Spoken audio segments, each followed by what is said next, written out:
Assalamualaikum warahmatullahi wabarakatuh. Sebelumnya, perkenalkan nama saya Gus Tribriutomo dari Prodi Pendidikan Bahasa dan Sastra Indonesia kelas 3B.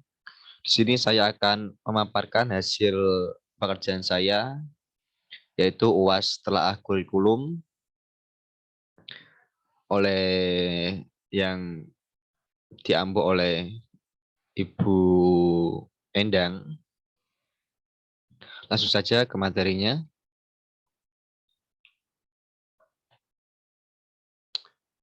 Pertama, menurut saudara, kurikulum baru yang digagas pemerintah dan akan dilaksanakan mulai tahun 2022 sesuai dengan pengertian kurikulum yang disampaikan oleh siapa?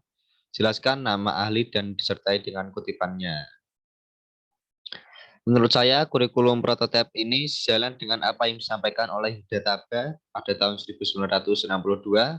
Kurikulum merupakan suatu rencana untuk belajar. Oleh karena itu, para pendidik harus mengetahui proses pelajaran dan pengembangan diri peserta didik yang terbentuk dalam kurikulum. Hal ini kita bisa melihat dari karakteristik dan terciptanya kurikulum 2022 ini. Karakteristik itu yaitu pertama, pembelajarannya dirancang berbasis proyek untuk pengembangan soft skill dan karakter. Kedua, fokus pada materi esensial sehingga ada waktu cukup untuk pembelajaran yang mendalam bagi kompetensi dasar seperti literasi dan numerasi, dan juga fleksibilitas bagi guru untuk melakukan pembelajaran sesuai dengan kemampuan murid atau teach at the right level. Kemudian untuk selanjutnya, landasan yang digunakan dalam kurikulum prototipe 2022. Menurut saya, kurikulum prototipe ini mempunyai dua landasan dalam pembuatannya, yaitu pertama, landasan filosofis. Landasan filosofis merupakan hasil pikiran yang mendalam. Ini digunakan karena sebagai jalan keluar terhadap apa yang telah terjadi sekarang ini seperti pandemi. Kemudian kedua, landasan ilmu pengetahuan dan teknologi. Landasan ini digunakan sebagai respon karena sudah berkembangnya iptek pada masa ini, dan hal ini bisa dilihat dengan pembelajaran informatika yang bersifat wajib mulai dari jenjang SMP. Dan ketiga, komponen kurikulum apa saja yang tersurat atau tersirat dalam pengembangan prototipe kurikulum 2022. Menurut saya, komponen yang ada dalam kurikulum prototipe 22 sudah mencakup semuanya, mulai dari komponen tujuan, komponen isi, komponen metode, dan juga komponen evaluasi. Yang pertama, komponen tujuan kurikulum 2022 ini mencakup domain kognitif, afektif, dan psikomotor. Kemudian kedua, komponen isi, kurikulum prototipe di dalamnya sudah menanamkan aspek logika, etika, dan estetika. Kemudian komponen metode, kurikulum 2022 ini disusun untuk mencapai tujuan tertentu.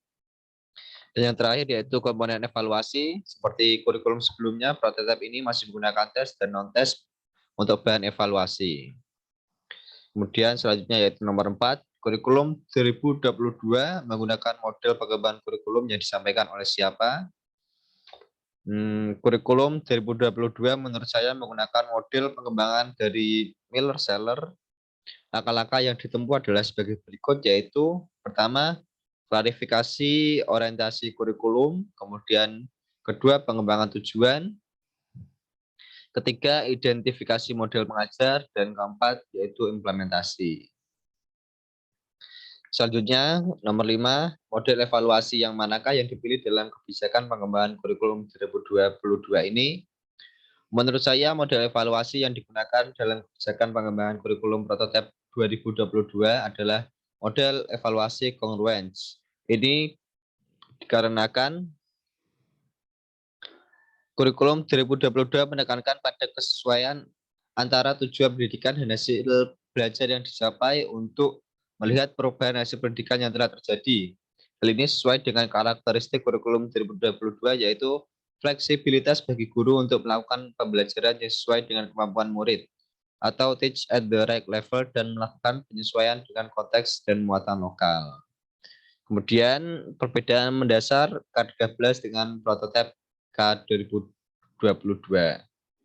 Yang pertama untuk jenjang TK, pada kurikulum K13 pendekatan pembelajaran berbasis tema, sedangkan untuk K2022 pendekatan pembelajaran fokus pada literasi atau buku yang digemari oleh anak-anak. Kemudian untuk yang SD, kurikulum K13, pembelajaran untuk mata pelajaran IPA dan IPS dipisah, sedangkan untuk prototipe K22 ini IPA dan IPS digabung menjadi satu, yaitu IPAS atau ilmu pengetahuan alam dan sosial. Kemudian untuk jenjang SMP, pembelajar untuk K13 pembelajaran informatika menjadi mata pelajaran mapel pilihan, sedangkan pada K22 mapel informatika sebagai mata pelajaran wajib.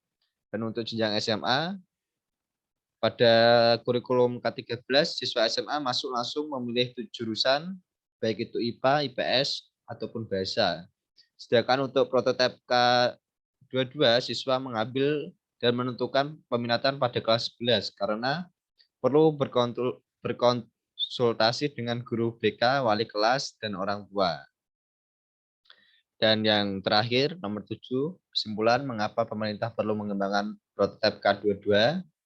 Menurut saya, pemerintah perlu mengembangkan prototipe K22 ini dikarenakan untuk menyesuaikan hal baru atas dampak adanya pandemi. Ini diperlukan supaya pembelajaran dapat berjalan secara baik dan sesuai dengan tujuan apa yang diharapkan, seperti pengembangan soft skill dan karakter, iman, takwa, dan akhlak mulia, gotong royong, kebinekaan global, kemandirian, nalar kritis, dan kreativitas, bagaimana yang tertuang dalam karakteristik K22 ini. Sekian pemaparan dari saya, kurang lebihnya mohon maaf. Wassalamualaikum warahmatullahi wabarakatuh.